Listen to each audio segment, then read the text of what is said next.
Hello, it's me. I was wondering if after all these years you'd leave a message at the beep. So, if you're interested in learning about how Laura Mulvey's theory of visual pleasure and narrative cinema is composed in films aimed at younger audiences like in Who Framed Roger Rabbit 1988 compared to films aimed at mature audiences like in Suicide Squad 2016, then get a snack, a drink and take a seat because we are about to begin.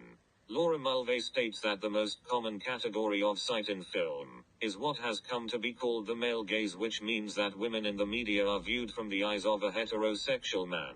There are often three types of the male gaze, being 1, the character gaze, 2, the camera gaze, and finally 3, the audience gaze. This has led to women in film being represented as passive objects that are only involved to offer visual pleasure to the male spectator. Even if the female characters play a bigger role in the film, they are still highly objectified to offer visual pleasure, such as characters like Lara Croft and Black Widow. They are there to fight the antagonists, yet are still shown in barely their outfits and skin-tight leather suits, which are highly impractical. Mulvey says that this is because traditional Hollywood narrative film have trapped filmmakers into using certain codes and conventions that place the female in a passive position, making her role as erotic object extremely limiting.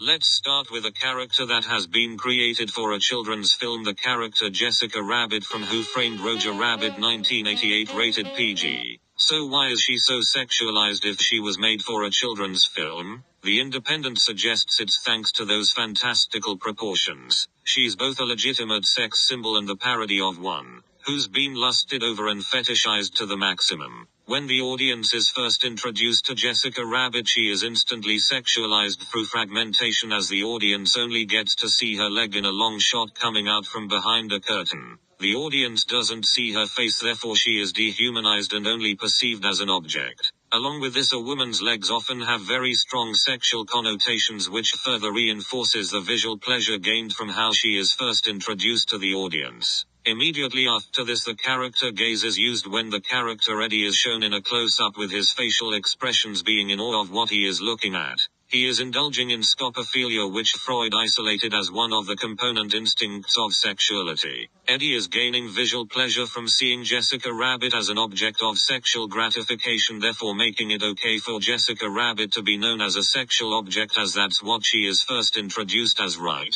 This isn't just the case for Jessica Rabbit either, as many cartoon characters are sexualized, and for years, Disney's female characters were hypersexualized.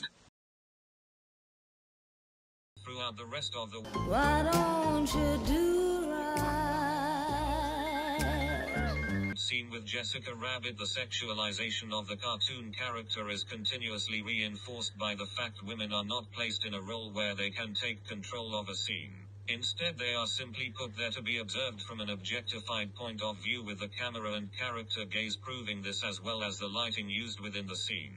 Although she is putting on a show, she is passive in controlling how men perceive her and how the lighting affects the way she looks, especially when the lighting changes as Jessica Rabbit is walking around the room from high key to low key, which focuses on the contours of her body, which shouldn't happen when looking at a 2D cartoon character, as we don't expect them to have this, showing her cartoon body in a very provocative way. However, her body proportions and contours may not be appropriate for children, but have a reason for it, as her creators said themselves she was designed to be the ultimate male fantasy. This can also be proven when later in the film Jessica Rabbit says in the diegetic dialogue, I'm not bad.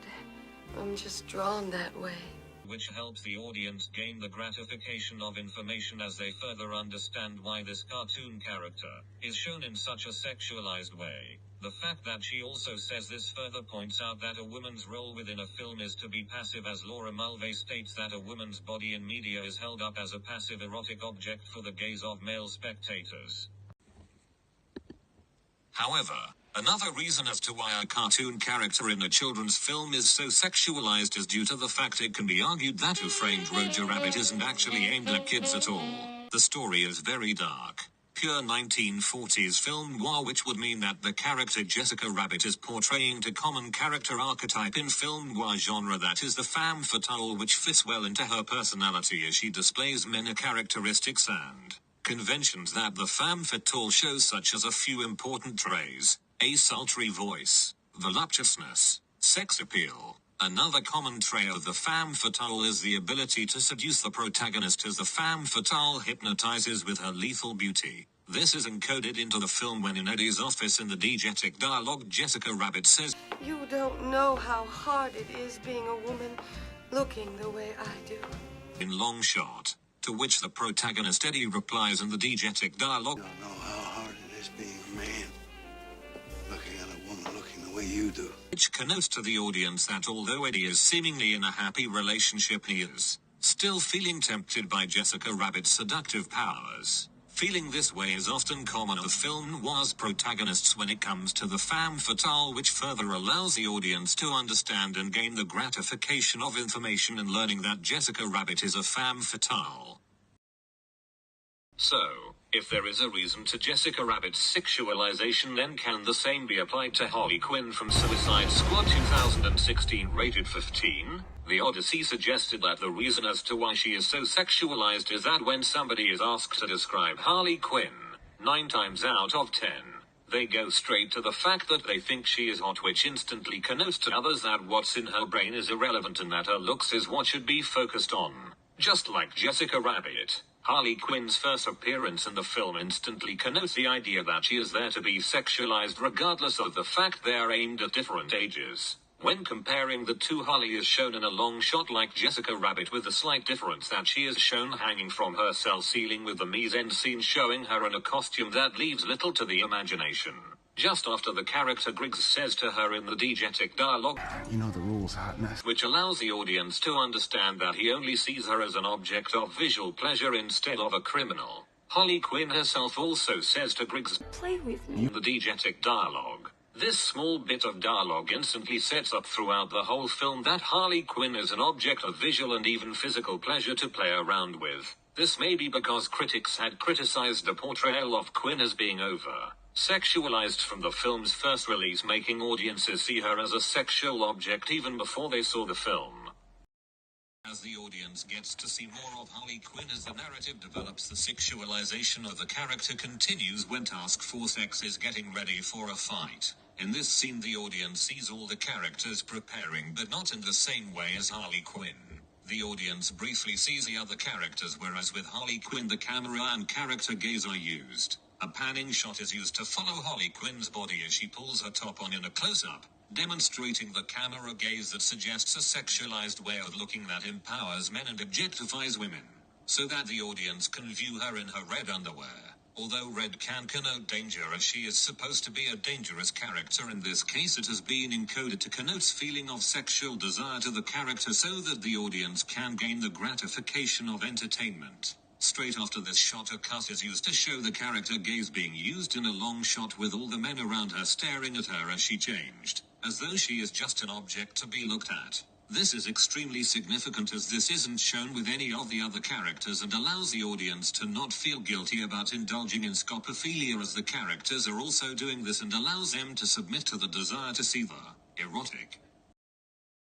However, when looking at Laura Mulvey's original essay on visual pleasure and narrative cinema, it suggests that the reason to females' sexualization in film is to relive the fear of castration from a female character that is supposed to be dangerous, of which Harley Quinn most certainly is, as she was originally imprisoned for being the sidekick to a major antagonist within any film involving Batman, the Joker. Laura Mulvey states that the fear of castration ends by turning the represented figure itself into a fetish so that it becomes reassuring rather than dangerous, which is the case around halfway through the film. The audience sees Task Force X climbing the stairs in a long shot when they realize that Harley Quinn snuck away to use the lift, as she is seen in it in a long shot. While in the lift, she comes across two on the Enchantress's henchmen. In this scene, the audience gains an understanding of just how dangerous she is when a mid-shot is used of her shooting and killing one of the henchmen, followed by a close-up of her crushing one's skull with just one swing of a bat. In this moment, she isn't just an object of sexual gratification, but rather showing off her unique quality given to her by her creators, a quality rare to women in film: independence. This causes the audience to feel engaged and gain the gratification of entertainment due to the fact that they learn more about Harley Quinn's skills. But straight after this, the supposed fear of castration is relieved as she is turned back into an object of visual pleasure as she walks out the lift. She is shown in a mid to long shot in the center third of the screen, drawing the audience's attention to her, or more importantly one of her assets, her bum. She is no longer the badass she was portraying just seconds before, but yet again an object of visual pleasure to be objectified. But then again, the reason to Harley Quinn's sexualization may not be due to her being an object of the male gaze at all, but rather due to the fact she wears skimpy clothes because she enjoys doing so, not because she wanted guys to look at her ass. Although the audience sees many close-up of Harley Quinn's assets and close-ups of her applying red lipstick, which is very strong connotations of sexual desire, it should also be considered that she is an empowered female that chooses the way she dresses and how others perceive her due to her unique independence. Back when Task Force X is getting ready for a fight, the audience sees a close-up of Harley Quinn's original Jester costume from Batman the Animated Series that would show less skin, but instead chooses to wear hot pants. She is making this decision for herself, not because she wants to be viewed as an object by men. Even in the scene when Batman gave her mouth-to-mouth CPR to save her life in a close-up, she chose to turn that into a kiss. She chose to make the scene sexual. She isn't just a sexual object for audiences to indulge in scopophilia while watching the film, but rather she is the strongest character in the whole movie. Overall, there may be aspects of visual pleasure in the male gaze in both children's films and more mature films proved in the characters Jessica Rabbit and Harley Quinn, but it is unfair to say that they are only there to be objectified and offer visual pleasure. Although they are sexualized, their character archetypes of the femme fatale and supervillain mean that they are so much more than an object of visual pleasure, but rather very empowered females. We live in a new era in which the sexual power of women is acknowledged and celebrated rather than females just being passive objects of visual pleasure. Good riddance.